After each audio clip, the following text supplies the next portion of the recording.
The Constitution provides that no person shall be convicted without the concurrence of 2/3 of all the members of the Senate.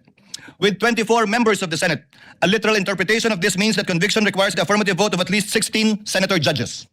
This literal interpretation finds direct support in the 2000 case of Bayan versus Zamora, which concerned the Senate's compliance with the 2/3 vote required to concur in a treaty. Ano yan? Banding moment ninyo? Pamira, ano yan? Ba't alaman ako po? Ba't alaman ako po? Isa Senate President. Isa Presiding Officer sa impeachment. Palakpakan tayo mga kababayan. Pamira. Binaboy ho nila Senado. Ano to ko, hindi na ho sila nakontento doon sa walang quorum. Sa pagluklok bilang Senate President pro tempore dito kay Win Gatchalian. Pamira kaya liniiwan ng mga girlfriend mo eh. Ano ka natawa? Makikipag-banding ka na nga lang sa lalaki pa. Itong si Chis, sa tingin ko tapos na ang relationship nitong mama. Tapos na ho. Wala na. Sila dalawa nito. Ano yan? O pakinggan ho natin ang kanilang mga talakayan dyan sa impeachment. Dyan sa impeachment court. Pero bago yan, siya like at sa subscribe. Masaya na ho tayo dyan sa mga gusto sumali sa ating community. Yung join button nandyan lang ho sa baba. Ano yan? Bagong lab team? Ganon. And I'm explaining my vote. The lady has 2 minutes. Thank you. Dear colleagues, my explanation includes a reminder to all of you na kung di nyo kasundo si Alan, malamang kasundo nyo ako. So, if sarado ang pag-iisip nyo na si Alan nagpaliwanag, ako naman ang magpapaliwanag, pagbigyan nyo naman ako. But what I'm saying is not new from what Senator Alan Cayetano expressed. And I have here copies of the constitutional... Eto, pagka si Risa Ontiveros hindi siya kumana dito. Gusto ko, Risa, tumayo ka dito. Sagutin mo si Senator Pia Cayetano, ha? Verbatim debate Ayan. on this provision. And as Senator Alan read, sinabi ni Mr. Monsod, is it not understood that when the President of the Philippines is on trial, it is the only time when the Chief Justice of the Supreme Court will preside? Is it necessary to say that the Senate President will preside during all other times? Ulitin ko yung tanong, kasi yun ang tanong natin today. Is it necessary to say in the Constitution that the Senate President will preside during all other times? Ang sagot ni Mr. Davide, Mr. Presiding Officer, I precisely presented that because we have a distinction when it comes to the Chief Justice of the Supreme Court. But with that clarification, that in all other cases, it would be the President of the Senate who will preside, I withdraw the amendment. Kaya clear sa Constitution that in all other cases, the President of the Senate will decide. Wala, hindi ho applicable dito yung excluso unos. Hindi ko na-memorize yan kasi I graduated in 1991 and we took that up in 1987, but the phrase is, pag hindi kasama excluded, hindi po applicable yon. With all due respect to our former Senate President, it is Bida-bida kasi si Tuta Soto eh. Nagpapaka-abogado eh. 1 bull lang naman nag-graduate. the intention of the framers that matter. I will ask the page to help me distribute this among our colleagues.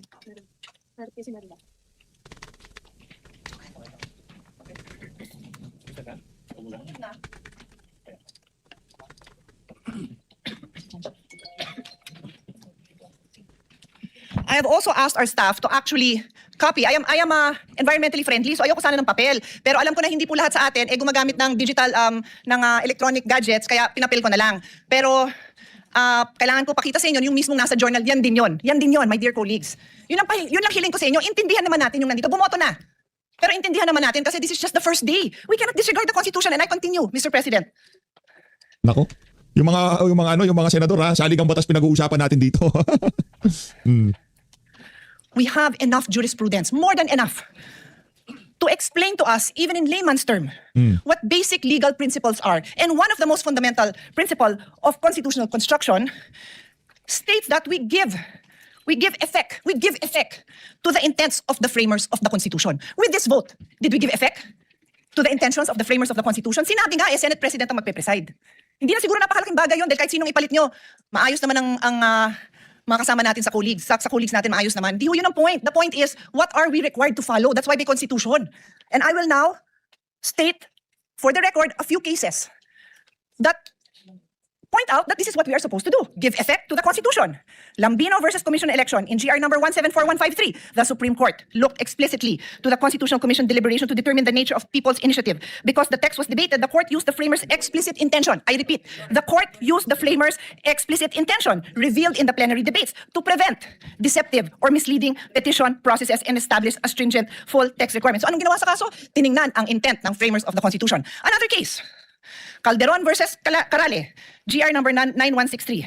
God bless his soul. Si Dean Carale was my dean. And Senator Imis as well. Senator Kikos as well.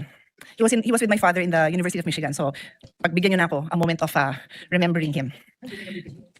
In GR number 91636, the court resolved a dispute regarding the President's power to make appointments without confirmation by the Commission appointment. The court examined the historical and textual context of Article 7, Section 16 of the 1987 Constitution, noting that the clear and express intent of its framers was to exclude presidential appointments from confirmation except for those expressly mentioned. So, balik ko sa kasong to. What was the clear intention? That the Senate President presides. That is the clear intention. Dear colleagues, umpisa pa lang.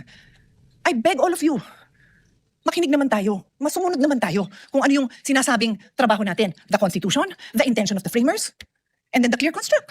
O another case, Gold Creek Mining Corporation versus Rodriguez.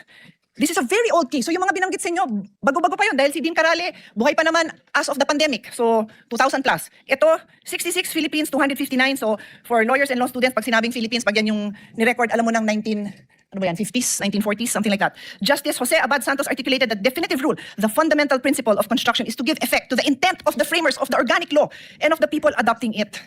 Dear colleagues, I can stand here and read more cases to all of us. We have law students. We have freshman law students. We have fresh graduate. We have bar reviewees listening to us. Tapos tayo pa lang, hindi natin mabigyan pahalaga ang very clear legal principles.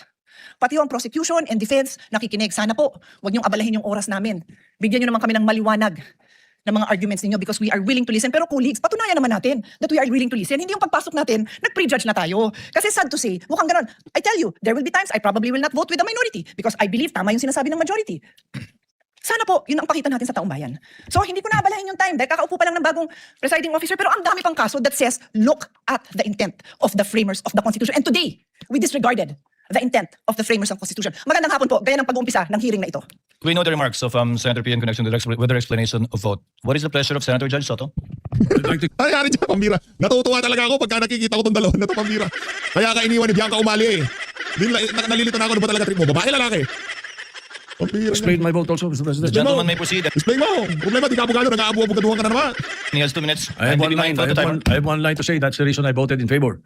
Because the minutes of the Constitutional Commission are merely research source. What is the pleasure of the Honorable Padilla?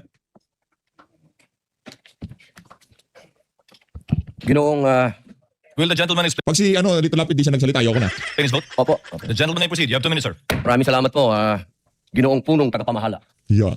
Mga mahal kong kasama, sa loob po ng 4 na taon na ako po ay ibinoto ng ating mga kababayan at nagsilbing senador, ako po ay naging tagapangulo ng komite ng Constitutional Amendments.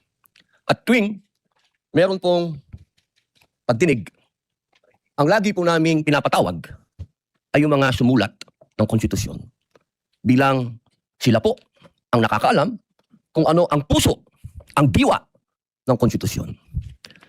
Malinaw po na kung meron tayong pakikinggan, ay yung creator. Hindi po ba? Tayo naman po lahat ay naniniwala sa Panginoong Diyos, kaya tayo po ay naniniwala sa salitang creator, tagapaglikha. At ang lumikha po ng konstitusyon ay itong mga taong nabanggit sa ipinamahagi ng ating mahal na Senadora Cayetano. Malinaw po dito. Nasabi na po sa English ito. Mainam po ay sabihin po natin sa Tagalog upang mas maintindihan po ng ating mga kababayan. Humingi po ako ng tulong sa Google kasi legal terms po ito. Hindi naman po ako nagtapos sa UP, hindi rin po ako nagtapos sa Ateneo, nagtapos po ako ng criminology at UP rin sa University of Prison. Ang sabi po dito, sa Tagalog po Ginoong Presiding Officer, eksakto ko itong hinihain dahil nagkaroon tayo ng pagkakaiba pagdating sa punong maestrado ng Korte Suprema. Ngunit sa paglilinaw na iyon, na sa lahat ng ibang mga kaso ay ang Pangulo ng Senado ang mamumuno. Kaya binabawi ko ang nasabing susug. Ang nagsabi po nito ay ang dating Justice Davide. Ngayon, mga mahal kong kasama, at sa ating po mga taga-subaybay, ang batas po ay precise. Hindi po ito pwedeng iba-ibahin o baluktutin. Kung ano ang sinabi lalo ng saligang batas, ay sana po ay panghawakan natin. Ngayon, sa loob po ng 4 na taon ko dito, lagi pong sinasabi yung tradisyon. Minsan, yung rules na yan, nawawala yan eh. Ilang beses na ako naguluhan dito dahil, teka, sundin natin yung tradisyon kaysa yung rules. 2 beses na po nagkaroon ng impeachment. Yung unang impeachment, ang nag-preside ay yung Chief Justice, yung kay Pangulong Estrada. Yung sumunod po, nandito na po ako noon. Ang nag-preside ay ang mahal na Bicolanong kaibigan ko, Senador Chis Escudero. Yun po kasi yung nasasabi sa saligang batas at tradisyon. Yun na po yung nangyari. Ngayon, gusto ko pong tanungin yung mga kasama ko sa majority. Personal na tanong po ito. Nung hinihikayat po akong sumama sa majority, isa lang ang sinabi ko. Kung si Senator Chis Escudero, ang kababayan kong Bicolano, ang gagawin yung Senate President, lilipat ako sa inyo. Naku, meron ganon. Meron ganon di. Bihira. Sabi ko. Meron palang ganon. Ang hindi ko maintindihan, bakit ngayon, pinipilit natin ng ating presiding officer, si Chis Escudero. Tama naman. Ba't hindi natin siya ginawang Senate President nun? Yun lang po ang tanong ko. Maraming salamat. The remarks of the gentleman is noted. Senator Marcos, what is your pleasure, ma'am? The lady made Hindi kayang gawin yan ni Win Gatchalian. Yung mga pagsasalita-salita na ganyan, hindi niya kaya yan. Yung abogado eh. Pero gusto mag-Senate President. Kauna-unahang Senate President, na siya ng Senate President, pero ayaw niyang maging presiding officer. Kung ako Senate President ako, pambiro mo. Ako ang abogado. Yung nga problema, hindi siya abogado, abuga. do so. You have 2 minutes, ma'am. Kindly be mindful of the clock. Yes, thank you very much. Ang sabi sa atin ng bata tayo, kapag mali ang umpisa, mali na ang lahat na susunod. Ayoko naman magkamali Totoo yan. Sa pag-assemble ng sasakyan, pag-assemble ng Lego, sa paglalaro ng online games. Alam niyan, pagka inumpisahan nyo ng mali, mahirap po yan. Kaya kailangan umpisa pa lang tama na. Si Mangga paminsan-minsan tumatama siya, no? sa umpisa pa lamang na napakahalagang paglilitis na ito. Unang-una, paulit-ulit na nating sinaad na ang ating saligang batas ay hindi maaring baluktutin. At napakaklaro nito. At ang sinasabi ng ating Constitution of 1987, Article 11, Section 3, Number 6, all other impeachable officers ang sinasabi, carving out therefore the exception that proves that rule, that the Chief Justice is the single exception and otherwise the presiding officer should be the Senate President. It is the exception that proves the rule. Palibasa na uso ang Latin, may kabaliktaran din sa kinote ni Senator Soto, expressio unius es exclusio alterius. Palibhasa, hindi naman in-exempt, ibig sabihin na laging dapat ang Senate President ang presiding officer. Ikalawa, nakita naman natin ang mga debate, ang listahan ng mga sinabi at paliwanag nung dating Chief Justice natin, si Mr. Davide, nung panahon, nung convention. Contextual reading and the thorough debate do not allow for any interpretation whatsoever. And we should abide by that. Ikatlo, yung kaduda-dudang quorum nung June 3 na pinapaliwanag ng aming minority leader na hanggang ngayon nakatenga pa rin.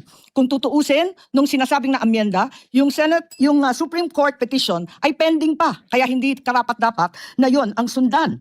Ikalima, it's not the impeachment court but the Senate that amended the rules. Kaya para sa akin, napakaraming dahilan. Huwag sana nating sayangin itong napakahalagang responsibilidad natin at huwag mag-umpisa sa mali itong paglilitis. Maraming salamat. Thank you, Senator Marcos. Duly noted and entered into the records. The pleasure of Senator Legarda. Senator Judge Legarda, rather. Thank you, Mr. Presiding Officer. Where the Constitution is The lady silent, will explain her vote or make a it's a manifestation. manifestation. Which, The lady may proceed which with her seems like an manifestation. She has 2 explanation of vote. Thank you. Where the Constitution is silent, the intent of the framers should guide the choice of the presiding officer. Any departure from the traditional arrangement must be approached with caution, as it may place the validity and the legitimacy of the entire impeachment in doubt. Mr. Presiding Officer, I also respectfully place on record that there is a pending challenge before the Supreme Court involving the June 3rd Senate proceedings, including the authority of the body then that adopted Senate Resolution number 430. This manifestation is made to place on record that we are not yielding our position in the pending case and is without prejudice to the final determination of the Supreme Court. Thank you, Mr. Presiding Officer. Thank you, Senator Legarda. The presiding officer would like to make a statement. Brinaso Brinaso itong si ano. Sa mga ginagalangan kong kapwa Senator Judge, sa ating mga minamahal na kababayan, sa mga partido, sa kaso na nakabinbin ngayon sa Senado, isa pong maganda at pinagpalang hapon sa ating lahat. Sa araw na ito, muling gagampanan ng Senado ang isa sa mga pinakasagradong tungkuling iniatas ng saligang batas. Ang pag-upo natin bilang isang impeachment court para litisin at husgahan ang pangalawang Pangulo. Kinikilala ng ating saligang batas na may mga opisyal na may hawak ng kapangyarihan at pananagutan na napakabigat. Para sa kanila lamang itinakda ang impeachment bilang tanging paraan para sila ay panagutin. Article 11, Section 2 of the Constitution enumerates these officials: the President, the Vice President, the members of the Supreme Court, members of the Constitutional Commissions, and the Ombudsman.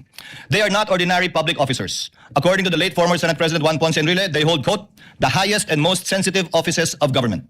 They may be removed from office only upon conviction for offenses of the highest constitutional gravity: culpable violation of the Constitution, treason, bribery, graft and corruption, other high crimes, or betrayal of the public trust. Impeachment is a means to preserve constitutional government through the removal and disqualification, if so warranted, of an unfit official from a position of public trust. 5 opisyal pa lamang ang na-impeach ng Kamara de Representantes sa ating kasaysayan sa ilalim ng 1987 Constitution. Una, si dating Pangulong Joseph Estrada noong 2001 na ang paglilitis ay naungusan ng mga pangyayaring humantong sa EDSA 2. Ikalawa, si Ombudsman Mercy Gutierrez noong 2011 na nagbitiw bago pa man mabuksan ang kanyang paglilitis ng Senado. Ikatlo, si Chief Justice Renato Corona noong 2011 din na nilitis na patunayang nagkasala at inalis sa tungkulin ng impeachment court bilang punong mahistrado. Ng impeachment court, pero acquitted siya sa lahat ng akusasyon sa kanya. Yun ang problema. Diba? Ikaapat, si dating COMELEC Chairman Andres Bautista noong 2017 bagamat nagbitiw siya sa pwesto bago pa man mapadala ang articles of impeachment sa Senado. At ikalima, si Vice President Sara Duterte noong 2025. Subalit ang nasabing articles of impeachment ay idineklara ng Korte Supremang null and void ab initio kung kaya't ito ay inarchive ng Senado. Siya ay muling na-impeach sa kasalukuyang taon at ngayon naharap sa paglilitis na ito. Ipinakikita lamang na maikling tala nito na ang impeachment ay hindi isang pangkaraniwang kaganapan. Turing nga ng Korte Suprema, quote, "It is the most difficult and cumbersome mode of removing a public officer from office." Subalit, ang paglilitis na ito hindi lamang hindi pangkaraniwan, ito ay tunay na bukod tangi. Bakit? Una, si Vice Presidente Sara Duterte ang kauna-unahang opisyal na 2 beses na na-impeach ng mababang kapulungan.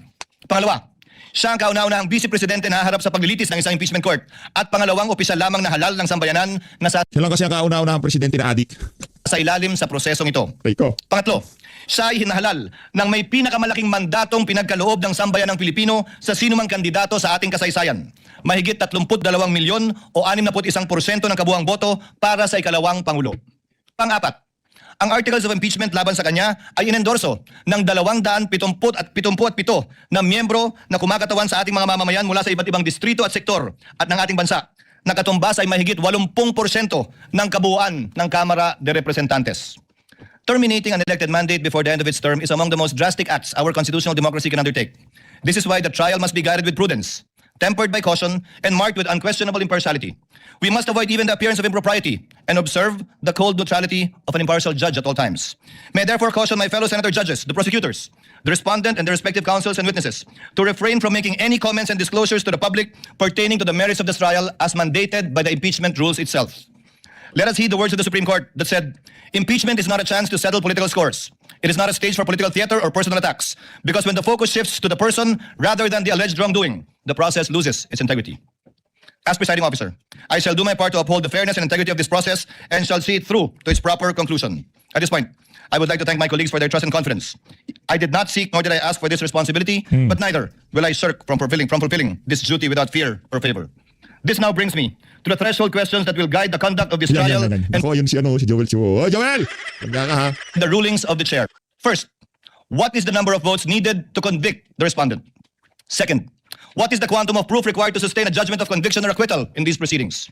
Third, how strictly or liberally will this court apply the rules in resolving questions of procedure and evidence?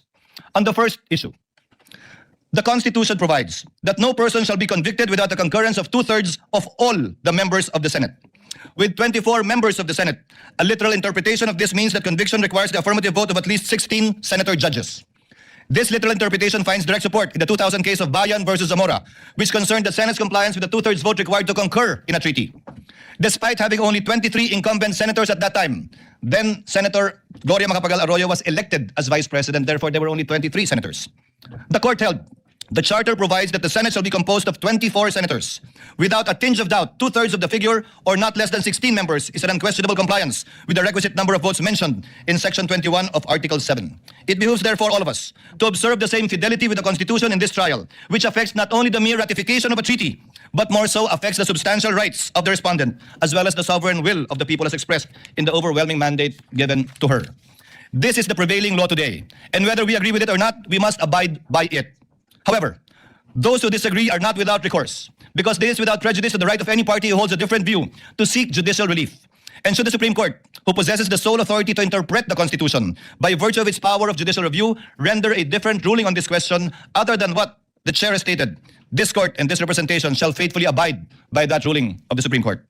On the question of quantum of proof, given that impeachment is a sui generis constitutional proceedings, the standards of proof that govern administrative, civil, and criminal proceedings do not apply. However, this does not mean that senator judges shall rely solely on their conscience in deciding this case. No less than the Supreme Court also said that, quote, decisions regarding whether to acquit or convict must be based upon clear charges supported by sufficiently clear and convincing evidence.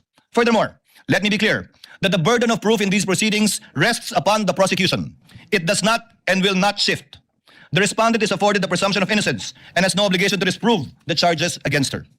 Finally, we turn to the application of the rules of court in these proceedings. Rule 1, Section 6 of the Rules of Courts provide that the rules shall be liberally construed in order to promote their objective of securing a just, speedy, and inexpensive disposition of every action and proceeding. We are also guided by the Supreme Court's Bench Book for Trial Judges, which reflects a long-standing principle of adjudication. In case of honest doubt about the admissibility of evidence, it is a better policy to rule in favor of admission and let the senator judges decide whether to give it little or no weight when deciding upon the case in the final outcome. But let me be clear. A liberal construction of the rules is not a license to ambush the opposing party, bypass due process, or introduce unverified evidence that would prejudice the fair and orderly conduct of this trial. Accordingly, consistent with the demands of due process, fair play, and the orderly administration of justice, the chair will construe the rules liberally so that, number one, the prosecutors may be able to adequately present their case, that the respondent may be able to rigorously test it. Number three, that the senator judges may be able to weigh the evidence for themselves. And fourth, so that the Filipino people may hear the whole and impartial truth regarding the allegations against the Vice President. Let us remember what our oath requires us, to do impartial justice according to the Constitution and the laws. Hindi po tayo nandito upang itaguyod ang anumang pampolitikal na adyenda. Hindi tayo narito upang paglingkuran ang kagustuhan ng alinmang panig.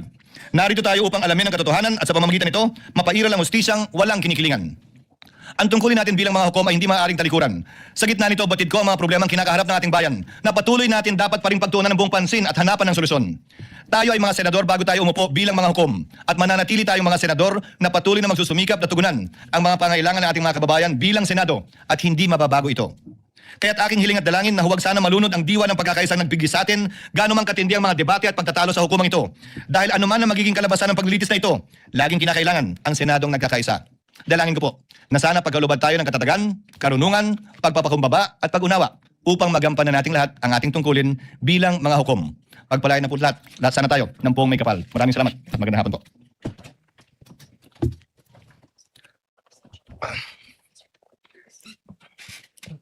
Sir Presiding Officer. Before we continue, Chair would like to make of record that Senator Joel Villanueva will insert his explanation of vote into the records. Di natatayo? Tayo ka ba? Tayo ka, ang dami naghihintay sa'yo. Walang yakang traitor na hudas ka. If there are no objections, Chair dispenses with the reading of the minutes of the Journal of the May 18 Proceedings, 2026, and consider the same as approved. Ma'am, on the motion? There being no objection, Journal is hereby approved. Senator Cayetano? Sir President, let me thank you and just make the manifestation that this representation believes that it is a threshold issue, the number of senators to convict and two-thirds, the logical, fair, that would give justice to the Constitution 16. So I thank you for that statement. And as you mentioned, it is a statement of the court, not only of the presiding justice, because napaka-importante na sa umpisa pa lang, alam na ng prosecution at alam na ng depensa kung ilan. Having said that, Mr. President, as to the issue of the presiding officer, not to take up more time, I'd like to register a continuing objection, but instead of giving my arguments, may I submit it in writing, with basically saying that violation of the Constitution is not a technicality. But if our dear colleagues would allow, we will just submit it in writing, Mr. President. The Whoever wants to continuing join. objection of the gentleman is noted, and he may so submit his extended written explanation in writing for the record. Senator Cayetano? Thank you, Mr. President. Just a few administrative matters with your indulgence, dear colleagues. The lady may proceed. Thank you. I read that we have rules for our resource panel and also our prosecution and defense that no drinks and food allowed. May I respectfully request that they be allowed to have water. It's a basic human right naman siguro na makainom ng tubig. I read something. I'm just saying, I saw it in the rules. I'm making clear because knowing them, they will follow our rules, and I think it's not right to not allow drinks. And then there may be some who are pre-diabetic or diabetic and need to eat something. So if they have to have crackers or whatever it is that they need to have, I think we should allow them to do that, Mr. President. Sama-sama ko na yung rules ko and then they should also be allowed to have a bathroom break. I don't want them to also, may ibang klaseng sakit naman yung hindi nakakapunta sa banyo, so may automatically be allowed. I think they're responsible enough to, they're a whole team. There's like a dozen of them here. And then finally, sitting is the new smoking. Maybe also allow them without them having to ask for permission to stand up, stand in the back, and to stretch their legs, because it is not healthy to be sitting down for 2, 3, 4 hours, and I think our hearings will go on for a long time. So that's my humble submission for the health and wellness of our prosecution and defense panel. Thank you, Mr. President. Noted, and we will discuss the matter with the parties. Senator Pangilinan?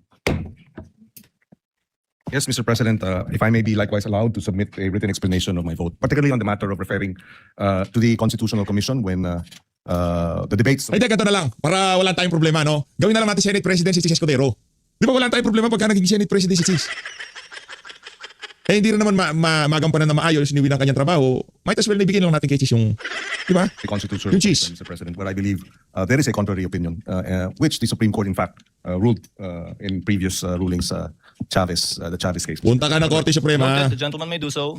Punta ka na Korte Suprema.